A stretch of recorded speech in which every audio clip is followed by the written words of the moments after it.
Moira Lynchion ruled from the shadows. Delphine Ohanrayon turned grief into dominance. Soraha Grano built an empire from broken streets. And Elb Kavanaugh buried secrets beneath her garden roses for women, feared more than any man, quietly controlling Ireland's deadliest crime families, while the world never saw them coming. Moira Lynchion stood at the top of Greystone Hill, her hands buried in the pockets of her wool coat as the wind howled through the quiet town below. From this height, she could see everything: shipping trucks crawling along the bypass, local Garda cars weaving through traffic, and the flickering streetlights that barely cut through the mist. She was a ghost to most people, a name whispered, but never spoken aloud. For over 30 years, Moira had ruled the criminal world from the shadows, never raising her voice, never leaving a trace. Her control was absolute, not because she demanded loyalty, but because she made betrayal feel like suicide. Her beginnings were modest, almost invisible. As a young widow with 2 children, she blended in perfectly among the grieving women of Greystone. But while others mourned, Moira strategized. She turned her husband's small-time smuggling contacts into something bigger, starting with stolen cigarettes and counterfeit perfume, and then moving into narcotics, firearms, and international trafficking. Moira never met the couriers or touched the product. She communicated only through layers of messengers, each one blind to the full picture. Our power lay in information and misdirection. If one link in her chain broke, the others snapped into action without hesitation. Eileen. Her daughter was different in temperament, but similar in ruthlessness. With a calm demeanor and sharp intelligence, she had become her mother's most trusted asset. While Moira played the game of territory and fear, Eileen played finance and leverage. She set up offshore companies under fake Irish charities, funneled dirty money through crypto exchanges, and forged tax filings with frightening precision. A small apartment in Barcelona served as her central node, where she operated under a fake Spanish identity. No one in Greystone even knew she had left. Despite all their safeguards, something went wrong. A container full of cocaine hidden beneath. Crates of imported citrus vanished from the port of Cork. The delivery was worth nearly 4 million euros. Moira didn't panic. She waited. The men she trusted most began turning up dead. One was found strangled in his home with no sign of forced entry. Another was shot in his car at point-blank range. No cameras, no witnesses. A third simply vanished.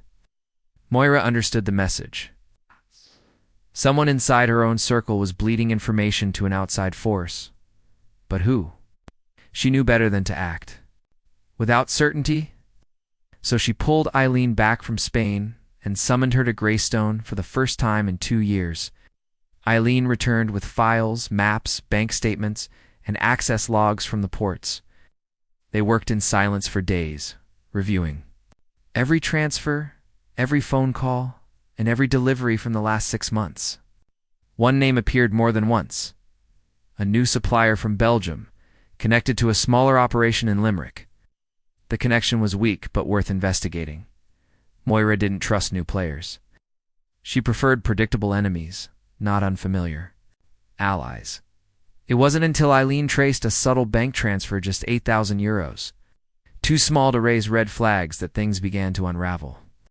The payment led to a man named Darren Clune, a dock worker with no criminal record, but with an unusually expensive lifestyle for someone on minimum wage. He had recently taken trips to Amsterdam, Nice, and even Istanbul, all under the radar. Moira made no move yet, but she marked him. If Darren was involved, then someone had gotten close enough to her ports to plant spies inside. That night, Moira watched the lights of the city fade under the clouds. Her face remained expressionless, but her mind worked like a loaded gun. Trust was gone. Her empire wasn't crumbling, not yet, but she could feel the ground shifting beneath her. There would be consequences, silent ones, efficient ones. And in the end, someone would pay. Because in Moira's world, betrayal was always fatal. Delphine O'Hanrahan had once been known in Wicklow as the quiet woman who taught literature at the local secondary school. People remembered her tidy dresses, her soft-spoken voice, and the way she never missed Sunday Mass. But all of that changed the night her husband, Cathal, was gunned down in a backroom pub near Arklow. His death wasn't the kind that made national headlines. It was labeled a gang-related dispute, just another casualty in the endless turf war between factions. But for Delphine, it was the moment she buried the woman she used to be. With Cathal's death, Delphine inherited his debts, contacts, and unfinished business. His crew expected the empire to collapse, for a male cousin or rival to take over. But she surprised them. Within days, Delphine had summoned every key player to her home, laid out Cathal's ledgers, and promised that anyone who crossed her would suffer worse than anything Cathal ever delivered. Most doubted her. Some laughed. One man vanished. After that, no one questioned her again. Her two daughters, Branna and Eilish, adapted quickly.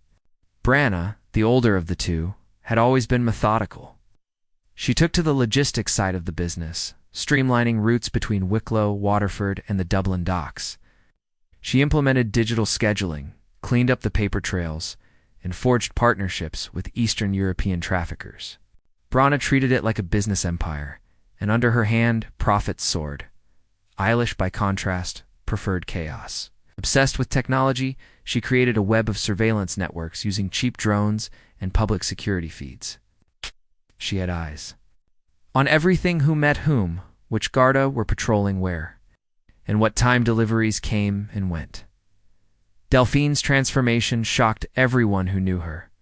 She built her power not by brute force, but by exploiting the blind spots of more traditional gangs. She offered stability in a world of shifting loyalties. Her home became the unspoken headquarters of an alliance stretching across the southeastern counties. Politicians came to her in secret for campaign funds. Local construction companies deferred to her decisions on permits and land grabs. No move in Wicklow happened without her approval. But her rise came at a cost. Unknown to most, Delphine had never truly believed Cathal's killer was from a rival gang. The details didn't add up. The pub he was in was rarely frequented by enemies. No one else was harmed. The CCTV was conveniently offline that night, and there were whispers, quiet ones, that someone close to the O'Hanrahans had wanted him. Gone, Delphine kept these suspicions to herself, till she received a phone call from a contact in Spain. It was brief, just a name: Seamus Callery. Seamus had been one of Cathal's trusted lieutenants. After the murder, he disappeared from Wicklow and resurfaced in Marbella, investing in real estate with money no one could trace. Delphine realized what had happened. Seamus had struck a deal with a rival faction, perhaps even arranged Cathal's death in exchange for a seat at a bigger table. The betrayal wasn't just personal, it was structural. He had sold out the entire operation. Delphine said nothing to her crew, not even to her daughters. She simply made arrangements. Weeks later, Seamus was found dead in a luxury hotel in Spain. He had fallen or been pushed from the fifth-floor balcony. Authorities blamed drunken recklessness, but those who knew Delphine understood it was justice. Quiet, final, and irreversible. Back in Wicklow, Delphine returned to her garden. She trimmed her roses with care and watered the soil as if nothing had changed. She hosted a neighborhood barbecue that weekend. Smiles, laughter, wine. No one spoke of Cathal anymore. He was gone. The business was stronger than ever. Delphine O'Hanrahan ensured no one would ever steal from her family again. In the heart of Belfast, the Grano sisters were legends whispered about in alleyways, police stations, and prison cells. Sirha, Taryn, and Maeve had grown up in one of the city's most violent neighborhoods, raised by a heroin-addicted mother and surrounded by crime. Their father had disappeared when Saraha was only 8, leaving behind a mystery no one cared to solve. With no guidance but survival, the sisters learned early that loyalty came before everything, and weakness would get you killed. Saraha, the oldest, was the one who first stepped into the underworld. By 16, she was running small errands for local dealers. By 21, she had taken over their entire corner. Her methods were brutal and fast. She didn't negotiate. She made examples. Men twice her size feared her because she never bluffed, and her sense of timing was impeccable. Saraha understood territory like a chessboard. She knew when to strike and when to retreat. Under her control, the Grano name began to spread. Taryn was different. She had charm, a striking beauty, and a calm demeanor that disarmed enemies and allies alike. While Saraha ruled through fear, Taryn used seduction and influence. She forged deals with rival gangs, often betting their lieutenants to gather information. Her specialty was protection rackets. She taxed every shop, cafe, and backdoor dealer in their zone. Anyone who didn't pay either went bankrupt or vanished. Taryn's eyes missed nothing, and her betrayal cut deeper than any weapon. Maeve, the youngest, was the quietest and the most dangerous. She spoke little, moved silently, and had a reputation for eliminating threats without leaving evidence. Police suspected her in at least 6 homicides, though they never had proof. Her preferred weapon was a blade, fast, silent, intimate. Had been in and out of juvenile detention by 14, but she came out harder each time. By 20, she was the Grano's enforcer. No one dared cross the sisters with Maeve in the picture. Their operation grew rapidly. Drugs flowed through Belfast in trucks disguised as bakery deliveries. Weapons came hidden inside second-hand furniture from the docks. The sisters laundered money through tanning salons, car washes, and fake real estate firms. They paid off police, blackmailed councilmen, and intimidated witnesses. Despite their reputation, they never drew much media attention. No arrests stuck. No one testified. The sisters were untouchable, but even the strongest bonds crack under pressure. Taryn had been secretly meeting with a man named Connor Fahey, a mid-ranking enforcer from a rival crew in Derry. It started as a business arrangement, but over time it became something else. Late-night drives, hidden apartments, long phone calls. Saraha noticed first. May have followed Taryn one night and saw them together. When she returned home, she didn't speak. She just left a note on Saraha's bed. She's compromised. Saraha confronted Taryn the next day. No shouting, no fight. Just silence and a decision. Taryn disappeared for 3 weeks. The crew was told she had gone to ground after a scare with police, but whispers began. Connor was missing too. Some said they ran away. Others said Saraha gave Maeve the order. When Taryn returned, she was different. A deep scar ran down the left side of her face, from temple to chin. Her eyes were hollow. She resumed her duties without question, colder than before. No one ever saw Connor Fahey again. Maeve never confirmed anything, and Saraha never addressed it. The crew followed orders, and the streets stayed silent. The Grano sisters remained in power, but the unspoken rift between them hung in the air. Their empire was still expanding, but inside, something had shifted. Trust, once unbreakable, had been damaged. And though no one dared say it aloud, even the most feared sisters in Belfast were not immune to betrayal. Drusilla Drew Kavanagh lived in a sleek penthouse above the River Shannon, where floored-ceiling windows overlooked the grey sprawl of Limerick. At first glance, she seemed like any other wealthy young woman, always dressed in designer clothing, always photographed at exclusive events, always present in social media feeds with perfect lighting and curated captions.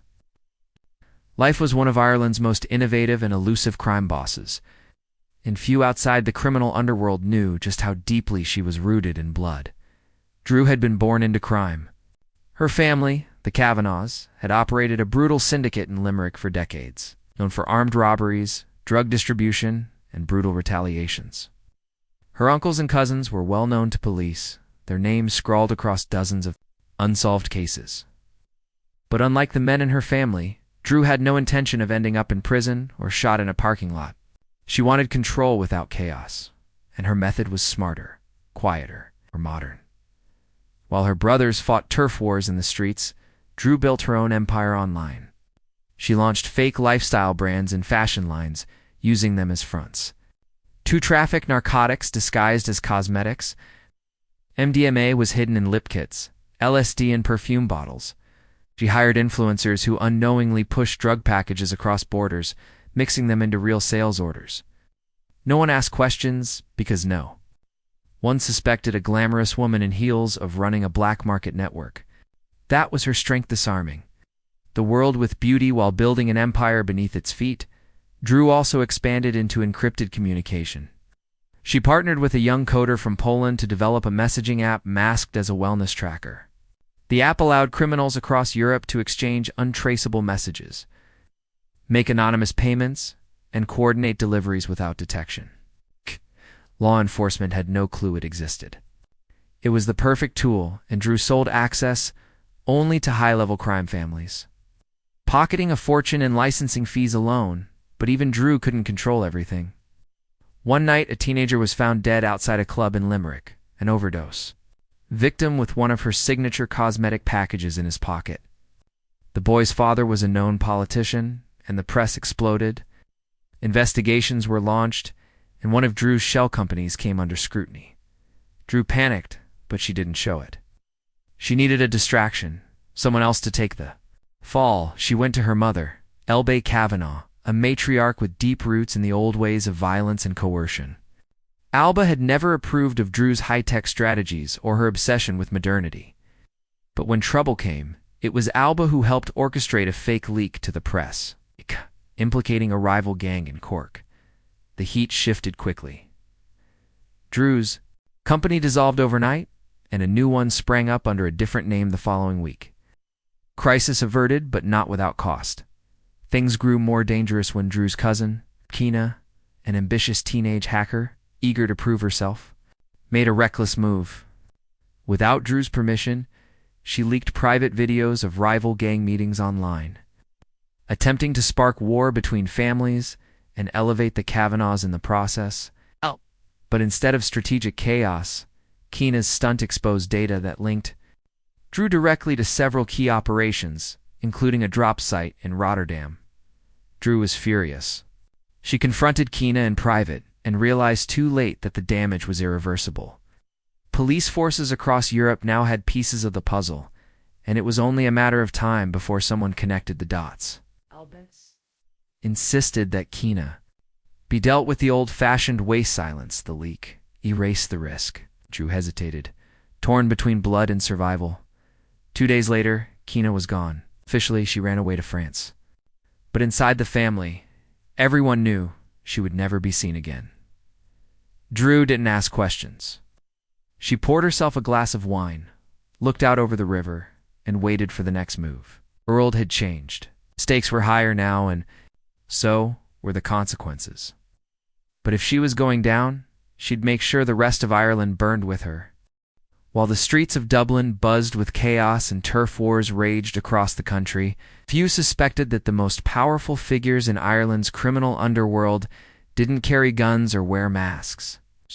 They sat in modest homes, dressed in knit cardigans, drinking tea from porcelain cups. Behind lace curtains and garden fences, the real decisions were made. For women, each feared in their own cities, had quietly formed a coalition that controlled more of Ireland's underworld than any police force could track.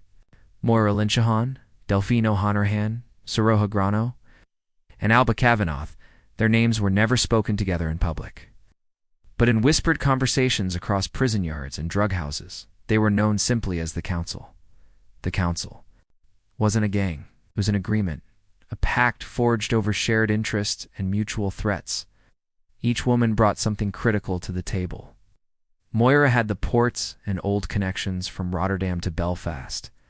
Delphine had the financial infrastructure and political influence across Wicklow and beyond. Soroha commanded armies of street-level enforcers, ruthless and loyal. With her decades of quiet brutality, had contacts stretching across Europe and Russia. Together, they didn't just control crime, they shaped it. They met every 6 months in rotating safe houses, each one owned under an innocent name, cleaned by trusted hands, and bugs swept twice before any arrival. Phones were forbidden, notes were burned, even their closest family members didn't know the full extent of their alliance. The meetings were civil, quiet, and terrifying in their efficiency. Turf disputes were resolved with nods. Large shipments were divided with precision. Political bribes were coordinated across counties. When Garda crackdowns began to threaten business, judges were paid off. And scandals were quietly leaked about the officers leading the investigations. Their daughters and granddaughters ran the Day-to-day operations, unknowingly working alongside each other under orders they believed came from separate sources. Brana O'Hanrahan's supply chains were cleared through Moira's shipping contacts. Maeve Grano was sent to eliminate a threat in Limerick, not knowing it was Aeld, who had identified the target. Even Drew Kavanagh's online empire, for all its independence, relied on codes created by a firm secretly funded by Saraha's operations. For years, this balance worked. Ireland's criminal landscape seemed chaotic to outsiders. But in reality, it was being carefully managed by 4 women who never sought attention. But power always breeds ambition, and ambition always leads to betrayal. When a high-value shipment of narcotics was rerouted from a council-controlled dock to a private buyer in southern Spain, alarm bells rang. Someone had made a move outside the alliance. Profits were lost. Trust was broken. All signs pointed to Drusilla Kavanagh. Her recent moves had become unpredictable. She had started building independent connections in Eastern Europe, bypassing Ailbe's long-standing deals. She invested heavily in digital laundering, cutting out the others. Rumors swirled that she planned to create her own alliance, one where she alone ruled. The decision was not debated. It was agreed upon in 15 minutes over tea in Greystone Hill. Elby offered the contacts, Soraha provided the muscle. Alu arranged the financial cleanup. Moira gave the final nod. Days later, Drew was found dead in her luxury penthouse, apparent overdose. Police called it tragic. The media mourned the death of a young entrepreneur. But inside the council, it was considered necessary. With Drew gone, control was restored. The council sent a silent message to anyone else who might forget who truly ran Ireland. The streets belonged to the younger generation, but the throne was still held by women who didn't need cameras, guns, or noise to maintain dominance. Their power was older than the gangs, deeper than politics, and colder than the river in winter. And as they sipped tea, reading the headlines about Drew's death, they already knew the next shipment would arrive on time, under the radar, just as planned.